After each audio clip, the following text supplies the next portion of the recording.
Good morning, children.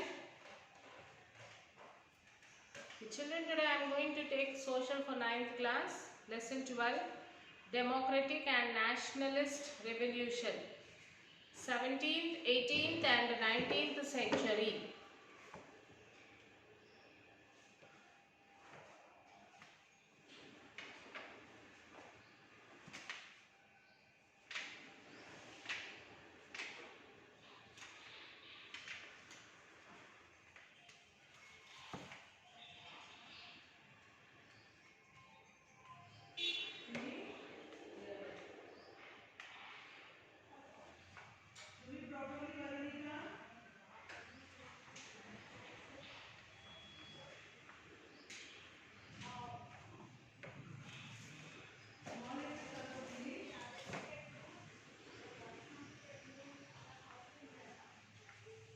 So the topics which we are going to cover in this lesson is the ancient medieval world in Europe, Renunciation, the revival of Italian cities, architecture, the printing press, the aspirations of women, debates with Christianity, Reformation, beginning of the modern science, exploration of sea routes. So during the ancient period, Europe was, so before this let me explain some of the meanings of some words, children, so that it will be easy for you to understand when you read the lesson.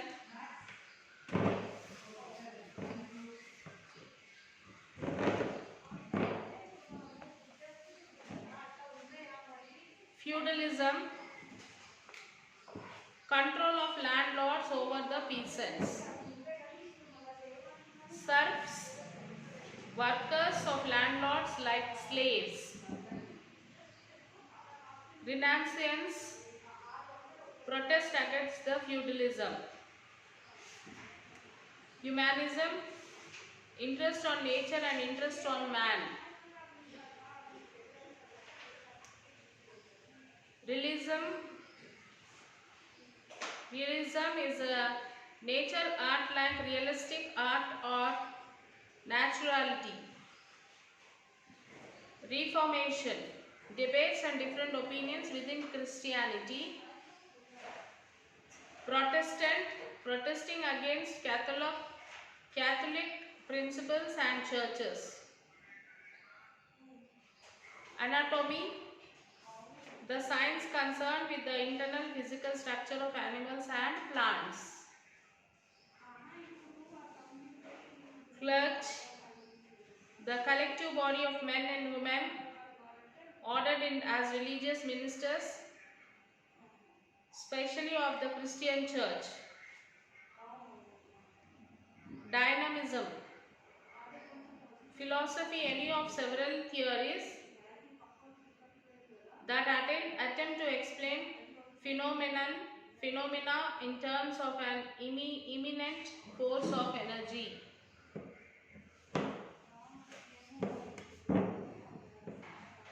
Geographer,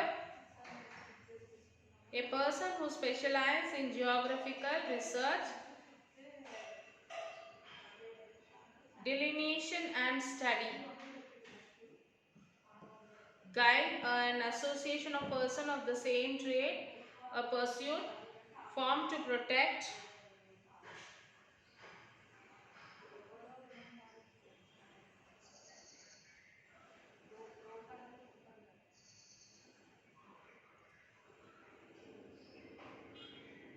Formed to protect mutual interest and maintain standards.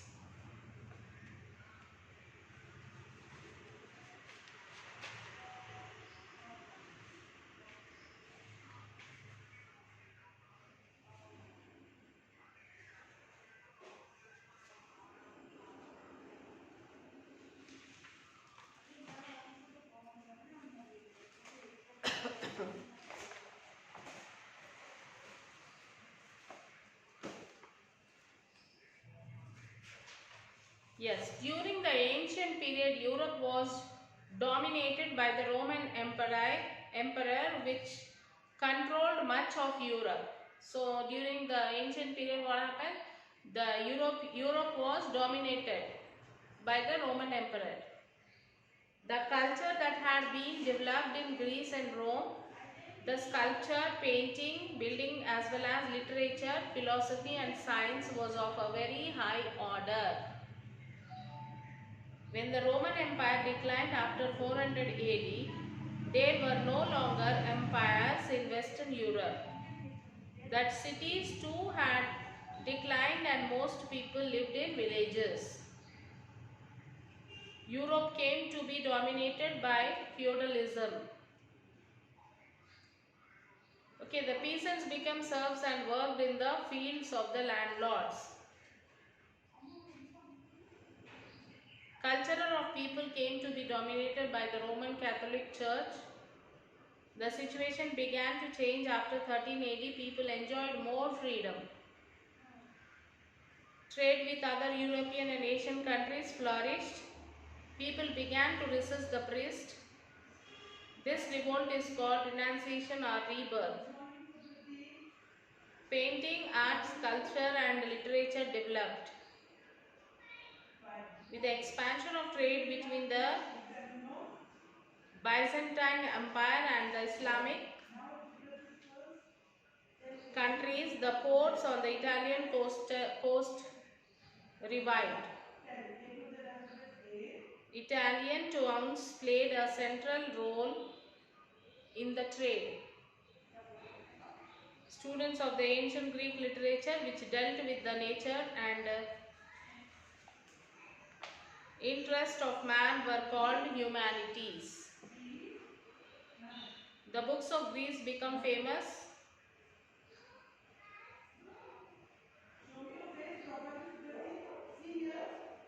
Humanism started in Italy but soon spread into France, England and the Netherlands.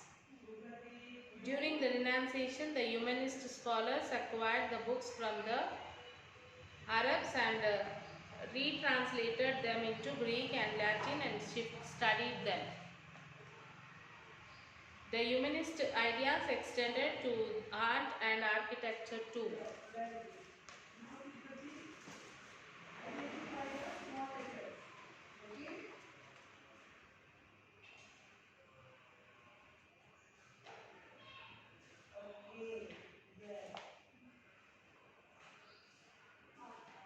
Today we live in the world where all countries from every part of the globe are in constant interaction with each other.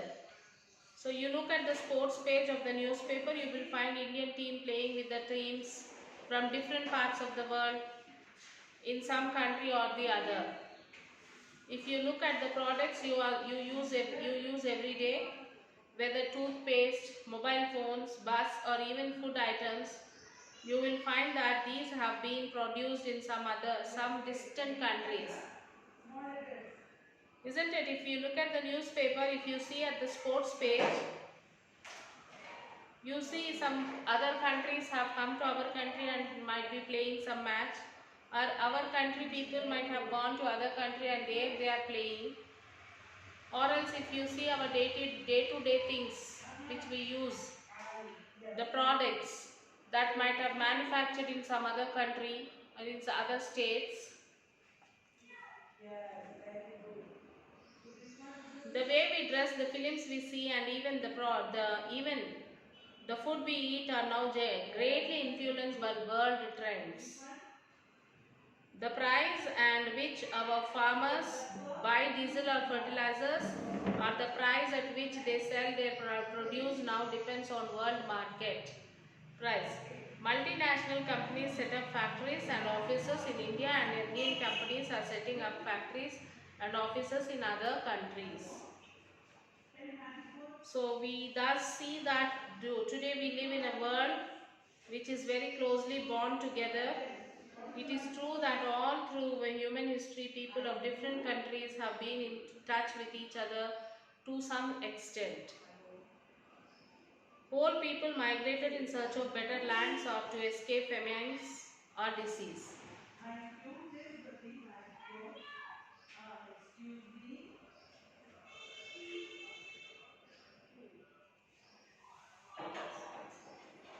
So as you all know,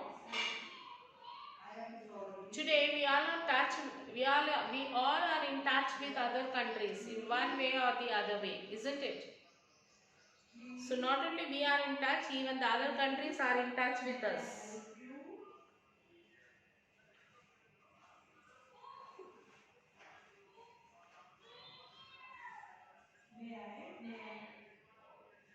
However, this coming together of the countries of the world was not a simple and happy story of travels and pilgrimage. Wars, conquest, enslavement and the displacement of millions of people, massive destruction of forest and other natural resources, domination of one country by another, struggles and wars for freedom, etc. are an important feature of this process. So, the integration of the entire world progressed very rapidly from around 1450 CE. This was accompanied by many important changes in the way people worked, thought and ruled. Many of these changes enabled the development of some of the key features of the modern world. For example, today most of the things we are produced in factories with medicines on a large scale and we buy them from the market. Even in agriculture we use modern methods, machines etc. to produce for sale in the market. This was the result of major change which we will call industrial revolution. Secondly, most countries today are not ruled by kings or queens but by democratically elected governments which are answerable to the people of the country. This is a result of process we call democratic revolution. A third important change relates to the way people think and understand the world. Today we give a lot of importance to science, reason and evidence on and do not accept anything which others tell us without questioning them.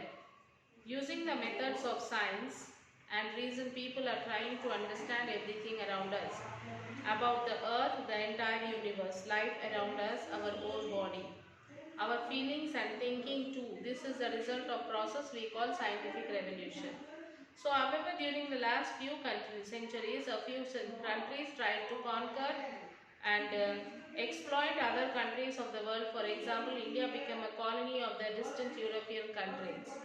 Great Britain, a few European countries like Britain, France, Holland, Spain, etc. gained control over most of Africa, Asia, South and North America. This led to forced transformation of lives of the people living in these countries. This process is called colonization.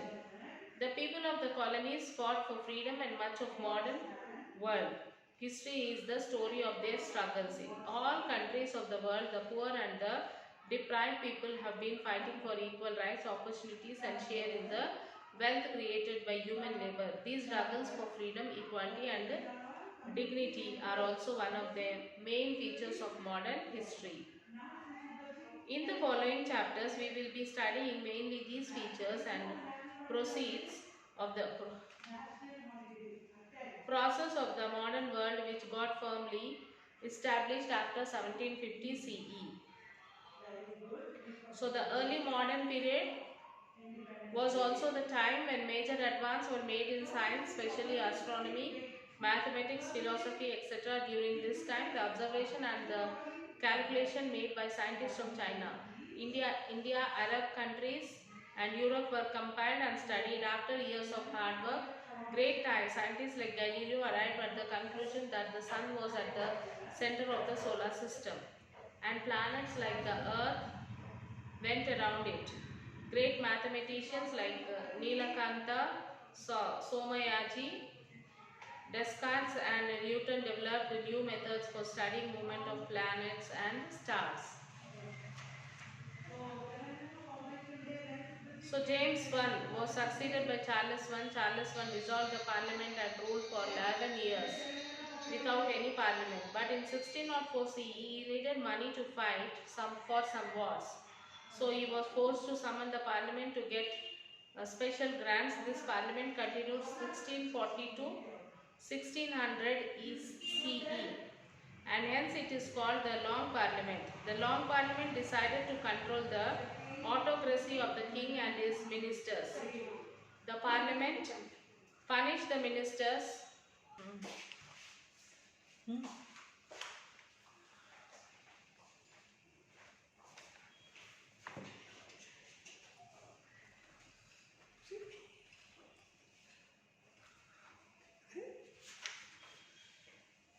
In 1606 CE, James I of Suttran dynasty became the king of England after the death of the last queen of Tudor dynasty. The king needed the approval of this parliament to impose any tax or approve new laws. He did not want the parliament to question him. He believed that the absolute powers of the king were given by God, so the king ruled by the divine right. Okay, until 1950s, the American colonies were inhabited by small and middle-sized farmers who owned the land and tilled it too. So it also had a large number of artisans and traders. However, these colonies did not have any powerful landlords or princes as in Europe. So thus there was a degree of equality among the people. While most of the people were Christians, they belonged to different seats, and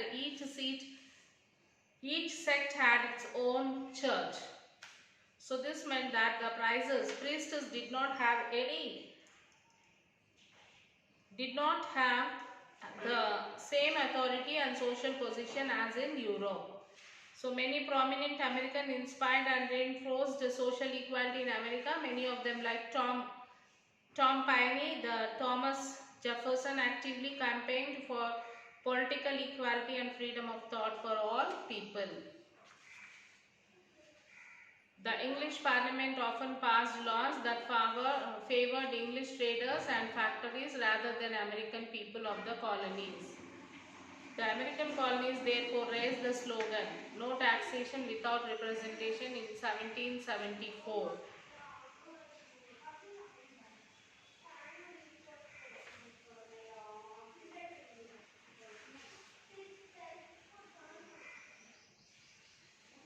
So the Declaration of American Independence. The Declaration of Independence was adopted on 4th of July 1776 CE during the Third Congress at Philadelphia. Thomas Jefferson was the principal author of this declaration.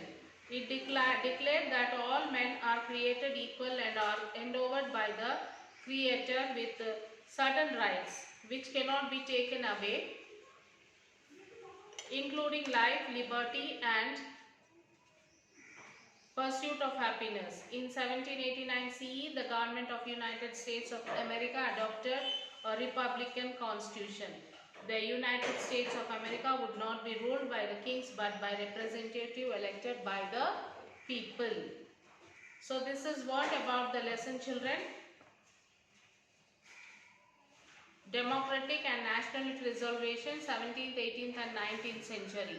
So you will have to read the lesson and then you will have to write first and second question answer, children. Remaining question answer we will write after the completion of this lesson in the next session. So now in this session we have completed only half of the lesson. For that you will have to write first and second question answer. Try to write it by your own. You can refer the workbook for answers and frame your own answers, children. So write this first and second question answer, take the photo and send it to the school mail ID after you finishing your classwork. Okay, children? So read the lesson. So reading the lesson more than 2 times or 3 times there is no harm in that. So you can read it as many times as you want so that it will be better. You can clearly understand it more clearly if you read it. So if you read, you can remember the dates, years also. For that purpose you will have to read it. Okay, children? So now we'll meet you in the next class. Read the lesson and then answer the question answer. Okay, children, till then take care. We'll meet you in the next session. Write the notes and send it to the school mail ID.